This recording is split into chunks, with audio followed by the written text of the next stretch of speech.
નમસ્કાર મિત્રો, હું રાવલ જલપા અને આજે આપણે આ વિડીયોનો પર્પઝ એટલા માટે છે કે ચાંદીપુરા વાયરસ લોકોમાં અવેરનેસ આવે અને એનાથી ડર છે એ નાસી જાય, એના માટે આપણે ડોક્ટર હિરેન સાહેબનું સ્વાગત કરીએ છીએ. નમસ્કાર સરજી.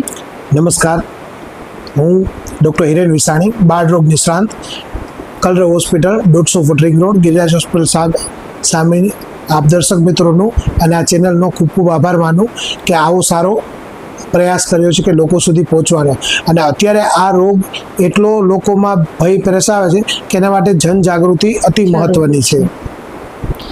આ જે ચાંદીપુરા વાયરસ છે એ કેવી રીતે ફેલે છે ને એના કોઈ સિમ્પટમ્સ ખરા? સૌપ્રથમ ચાંદીપુરા વાયરસ શું છે? આ બહુ રેર ડિસઓર્ડર છે. આ કોઈ એવો ઘાતક રોગ નથી, પણ મહારાષ્ટ્રના ચાંદીપુર ગામમાં આ વાયરસ શોધાણો હતો એટલે એનું નામ ચાંદીપુરા વાયરસ આવ્યું. હવે આ આખા વર્ષમાં બહુ ઓછા લોકોમાં જોવા મળે છે, પણ અત્યારના સમયમાં સંજોગોમાં આ વાયરસનો થોડુંક ફેલાવો છે. સંક્રમણમાં શું થાય એ આપણે પહેલાં શીખીએ કે 9 મહિનાથી 14 વર્ષના બાળકોમાં જ લક્ષણો જોવા મળે છે. આ વાયરસ ટાઈપના ડિસઓર્ડર છે, પણ ખાસ કરીને સેન્ડ ફ્લાય એ આમ માખી છે, પણ એની સાઈઝ મચ્છર જેવી હોય એટલે નરી આંખે તમે લાલ કલરની માખી જોઈ ન શકો. પણ એક વસ્તુ થઈ શકે કે મચ્છરનો ઉપદ્રવ કેમ ઘટે એ આપણા સૌના હાથમાં છે. એટલે મોસ્ટલી તો આ 15 વર્ષથી ઉપરના લોકોને ડરવા જેવું નથી. ઓછો થાય, પણ સાવચેતી તો સદાય સાવચેત નર સુખી. હા, એ તો છે. હવે કોઈને ખ્યાલ કેવી રીતે પડે કે મને આ વાયરસના સંક્રમણમાં? આજના અત્યારના સમયમાં આ જે વાતાવરણનું જે આપણો રોગચાળાનો સમય છે એમાં અત્યારે તાવ, શરદી, ઉધરસ, ઝાડા, ઉલટી કોમન જોવા મળે છે. પણ જ્યારે પણ તમને એવું લાગે કે આ ઝાડા ઉલટી અલગ પ્રકારના છે, અથવા તો બાળકની તબિયત બગડતી જાય છે, બાળકને શ્વાસ લેવામાં તકલીફ પડે છે, અથવા બાળક બેભાન અવસ્થા જેવું અર્ધ બેભાન અવસ્થા, અથવા તો બાળકના મગજમાં આંચકી આવે, ત્યારે ખાસ કરીને કોઈ પણ જાતની સંકોચ વગર બાળકોના ડૉક્ટરને અથવા તમારા ગામના નજીકના ડૉક્ટરને સંપર્ક કરવો અને જરૂર જણાય તો ગમે ત્યાં સરકારી અથવા તો પ્રાઇવેટ હોસ્પિટલમાં દાખલ થવું જરૂરી છે. હવે લોકોને જ્યારે થયું તો એ કોઈ ઘરેલું ઈલાજથી બચી શકે? આમાં કોઈ સ્ટેજ વાઇઝ એવું છે નહીં, પણ જે આ લક્ષણો કીધા, તાવ, શરદી, ઉધરસ, ઝાડા, ઉલટી, પેટમાં દુખાવો, એ જો 24 થી 48 કલાકમાં બાળકની તબિયત બગડે અને બાળકની તમને એમ લાગે કે હાલત હવે ગંભીર છે તો બાળકને દાખલ થવાનું છે, અથવા તો સામાન્ય શરદી ઉધરસ હોય તો તમે તમારી રૂટીન ટ્રીટમેન્ટ રૂટીન ડૉક્ટર પ્રમાણે ઘરે સાવચેતીના પગલાં લઈ અને ટ્રીટમેન્ટ કરી શકો છો. આ રોગની કોઈ એવી નક્કર સારવાર નથી. ખાસ કરીને સિમ્પ્ટોમેટિક એટલે ચિહ્ન ઉપર આપણે જવાનું છે. પેરાસિટામોલ સેફ ગણી છે.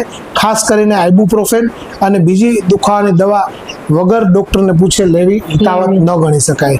આવા રોગમાં ખાસ કરીને મેડિકલમાંથી અથવા તો જાતે દવા ન કરવી એવું અમારું સૂચન છે. હવે ઘણીવાર હોય છે રોગ ઊભા થાય એની પાછળ માણસો પૈસા કમાવા માટે કંઈ પણ કરી શકે, એટલે પબ્લિકને ખ્યાલ પડવો જોઈએ કે આના માટે કોઈ વેક્સિન છે કે જૂઠાણા વાળા લોકો વેક્સિન ઊભી કરી દેશે. એવું ઘણીવાર આપણે જોયું છે કે છાપાની સાથે સાથે આવું હોય જ. પણ હું તમને એક સરળ ઉપાય બતાવું છું કે જેને તમે બધા વગર ₹1 ખર્ચે કરી શકો. આ વાયરસ ક્યાં થાય? માખી ક્યાં થાય? કીચડ, છાણ, ગાય, ઢોર જે રાખતા હોય એવા વાતાવરણમાં વધુ થાય, જ્યાં અંધારું છે, જ્યાં કાચું મકાન છે. હવે એવા મકાનમાં તમે ખાસ કરીને સફાઈ રાખી શકો, આમાં કોઈ ખર્ચો નથી. બીજું, જંતુનાશક દવા જે તમારા ગામમાં ઇઝી અવેલેબલ હોય એ તમે છંટકાવ કરી શકો. અને ખાસ કરીને સૌથી સરળ ઉપાય બાળકો માટે, આખી બાઈના કપડાં પહેરો, મચ્છરદાનીમાં સુવડાવો, એટલે ખાસ કરીને મચ્છર તમને કરશે જ નહીં. સ્કૂલના વાતાવરણમાં તમે આખી બાઈના કપડાં પહેરો. આ બધું તમારે ઘરે ફ્રી ઓફ ચાર્જ કરવાનું, આમાં કાંઈ જરૂર નથી.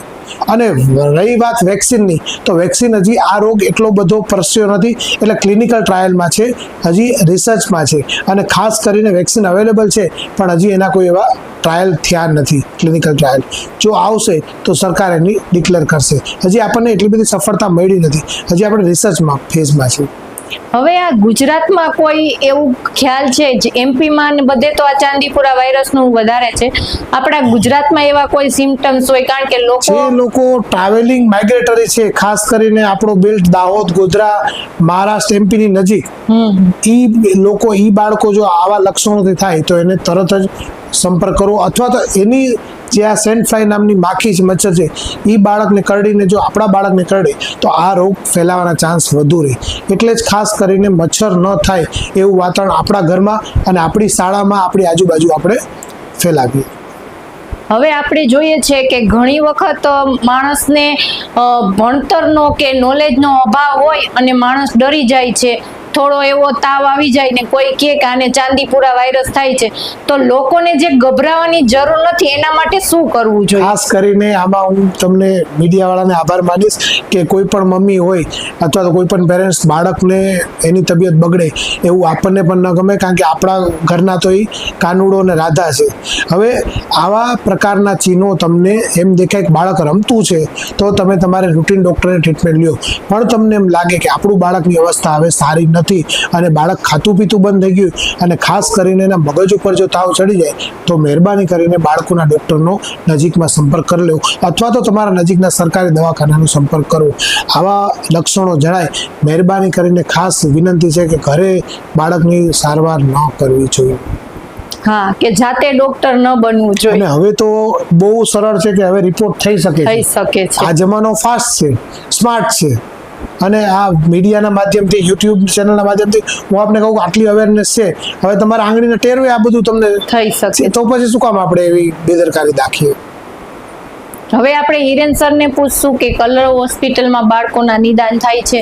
અહીંયા અમારે ત્યાં 6 ડૉક્ટર 24 કલાક હાજર છે અને અહીંયા ફૂલ ફ્લેજ લેબોરેટરી છે. પ્લસ એવા કોઈ પણ લક્ષણો જણાય તો અમને સિવિલ હોસ્પિટલનો પણ સહકાર છે.